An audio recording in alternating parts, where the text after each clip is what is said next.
Before talking about my research, let me briefly introduce my office.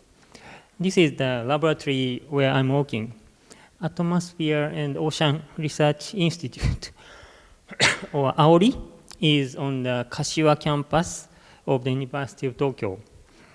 And the staff consists of scientists expertising earth science, oceanography, marine chemistry, marine biology, and fishery science. The agenda of today's symposium is exploring a unified view beyond complexity. Actually, I feel an affinity or empathy with this topic because both atmosphere and ocean show quite complex dynamics, and also the marine ecosystem and organisms living there are representatives of complex systems. Today I will focus on the ecology of marine invertebrates and talk about what is the unsolved problems we should address and how we should cope with difficulties under the complexity. Currently, I'm working on the ecological study of planktonic larvae of marine vertebrates. Usually, planktonic larvae of marine vertebrates are quite minute, and the diameter is only 1 micrometer in this species. The ecological study of planktonic larvae is held back in marine biology and less well understood. I believe that this delay is ascribable to some kind of complexity around the ecological properties of planktonic larvae.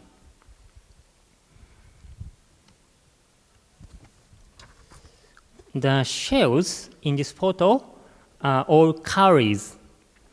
The larvae in the previous seed also belong to cowries. I mean that small planktonic larvae finally grow up to snails with these beautiful shells.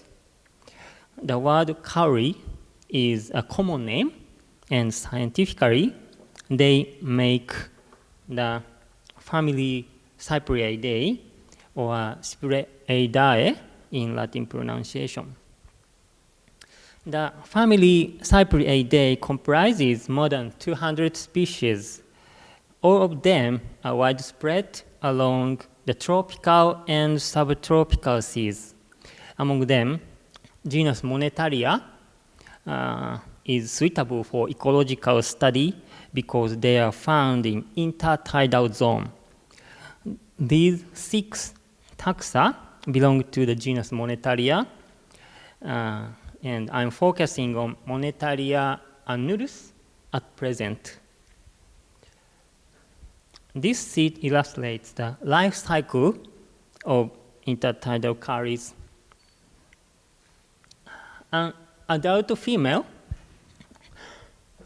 deposits an egg mass on the surface of substrates, and each egg capsule contains hundreds of eggs, so more than 100,000 of individuals hatch out at once. Then free-swimming veliger larvae have spent their pelagic life in the pelagic zone until settling to the bottom of the sea. And the veliger larvae equips a spiral shell at birth.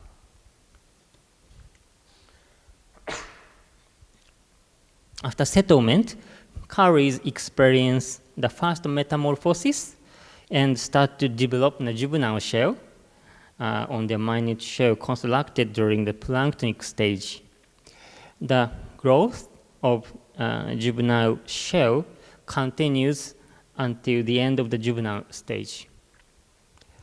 And cowries keep thickening cows by coating the outer surface of the juvenile shell with calcareous materials during the house building stage. After that, cowries sexually mature and begin reproduction. And the Goldring curry monetary annulus is distributed across the Indo-Pacific region like this. And subspecies Monetaria annulus ovellata is endemically found in the French Polynesia. And these photos are Monetaria annulus shells collected from different localities. The top and middle specimens are both Monetaria annulus, but shell size is amazingly different. And the bottom one is Monetaria annulus ovellata, collected from French Polynesia. And this subspecies has a unique shell shape such that the external calcification uniformly proceeds over the lateral part, then limited from the central dorsal area. Okay. So curries show remarkable variation in shell size and shell shape. The variation itself has a long history of scientific study, but its ecological cause had been unclear. I wondered if the variation is caused by the difference of environmental conditions among localities. So let us see the scenery of habitats of Monetaria annulus by comparing 3 different habitats. The first place is Okinawa. Okinawa is located in the subtropic zone and the most important locality of this species in Japan. Okinawa is close to the northern limit of reef-building corals from a macroscopic viewpoint. Okinawan coasts are made of the materials coming from corals. One of the habitats of Monetaria annulus is muddy or sandy coasts with limestone pebbles in Okinawa. And you can see curries and pebbles during ebbs. This is particularly important in summer because effective avoidance from heat directly affects their survivorship. Another type of habitat in Okinawa is a rocky shore like this. These rocks are raised limestone, originally derived from dead corals. Curries live in small holes of these rocks. Okay. The next place is Hachijo Island of Japan. Hachijo is close to the northern limit of the distribution of this species, and possibly there is no permanent population in this island. But Hachijo is really important when we consider the larval ecology of this species because a strong northward warm current Kuroshio hits this island. The geological feature of the coast is similar to those in Japanese main islands like Honshu and Kyushu. This obviously contrasts with the geology of Okinawa I showed in the previous seats. The coast of Hachijo Island is mainly made of volcanic origin rocks. A mountain of this island is classified as an active volcano, and the rocks found in the coast were generated by previous eruptions. And various sizes of tidal pools emerge during ebbs. And Monetaria annulus is found on the backside of rocks. And these individuals are juvenile ones. And this picture was taken in May, but I'm not sure whether these individuals successfully overwintered or newly recruited after winter. I suppose that the population in this island often get extinct in winter due to low temperatures. This is the reason why this island is important with respect to the relationship between population persistence and larval dispersal.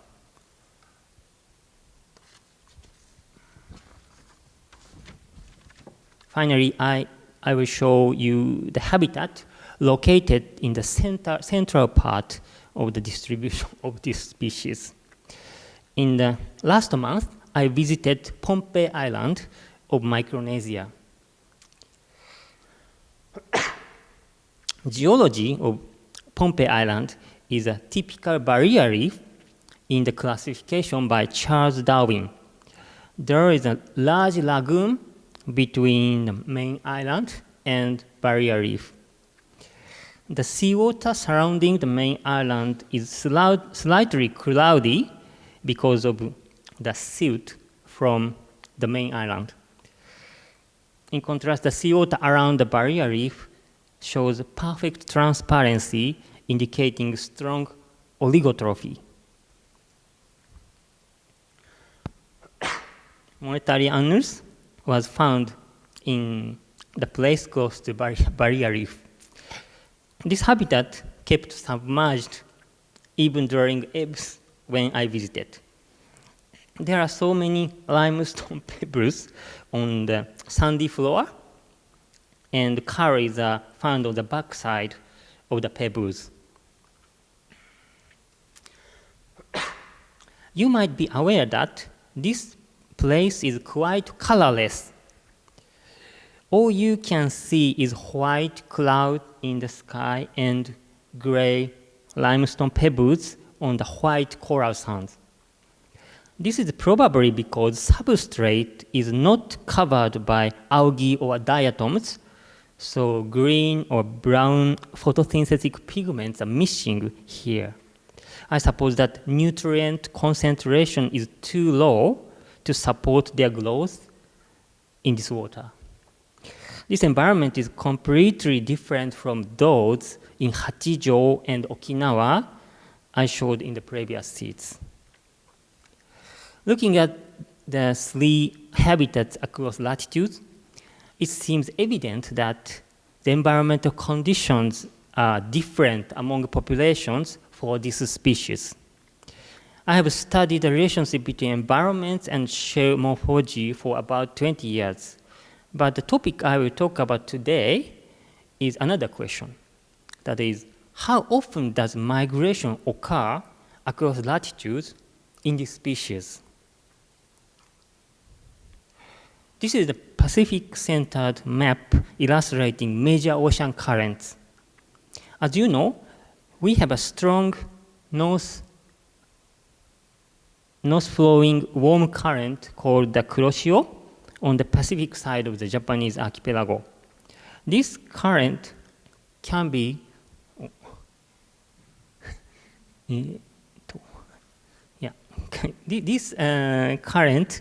can be traced back to the north equatorial current that flows east to west in the near equatorial zone. Accordingly, we may say that Micronesia is located at just an upstream of the Kuroshio. In this context, it is natural to wonder if the persistence of Japanese populations heavily rely on the populations for example, Marshalls, Micronesia, Guam, Palau, or Philippines.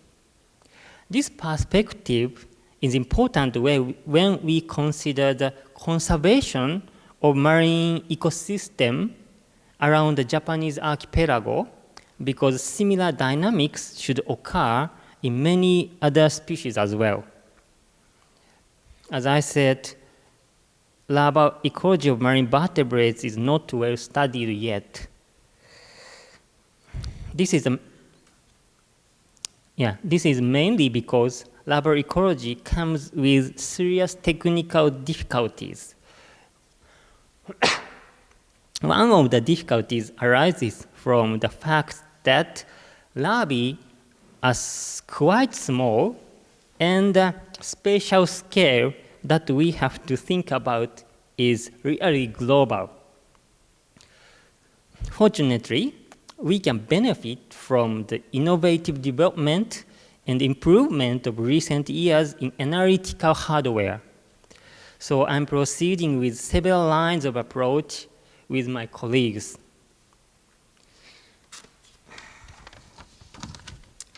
An example of hardware is EPMA. Using this machine, we can quantify elemental composition of the shells constructed by planktonic larvae, and this information potentially makes possible to estimate temperature experienced by the larvae. And needless to say, DNA sequencing techniques continue to achieve a significant progress over the past several decades. I believe that genetic information is necessary to get a comprehensive understanding about larval migration across latitude.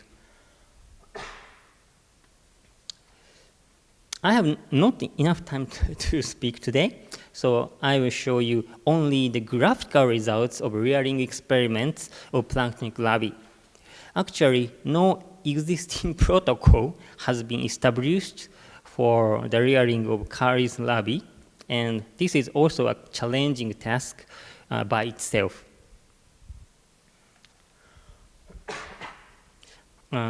Rearing of larvae begins with collecting egg mass in the field. Getting eggs attached to a portable object is really important to carry eggs to the laboratory. The timing of visiting the field is also important because the reproduction of Caris is seasonal and also sensitive to lunar phase. The egg mass is kept at a constant temperature in the laboratory to wait for hatch. Newly hatched larvae are separately cultured to avoid mass mortality due to infection or contamination of predatory microbes. I will show you some movies for this rearing trial. Okay. This is the inside of egg capsule and just before hatching. Larvae are already well developed and ready for swimming out.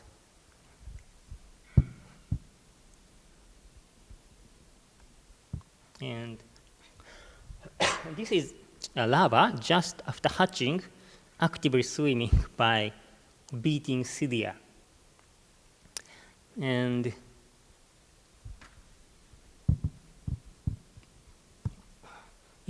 he has two disc-shaped parts here, and these are called velums. And cilia are lined along the outer edge of velums. And you can also see two eyes here. And this is an anterior view of the same larva.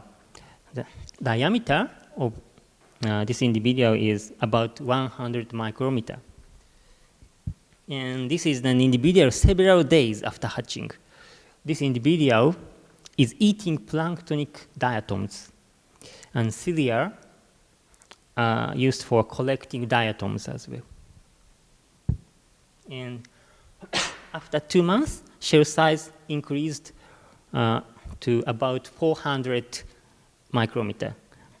And the number of velums increased from 2 to 4, showing an elongated shape.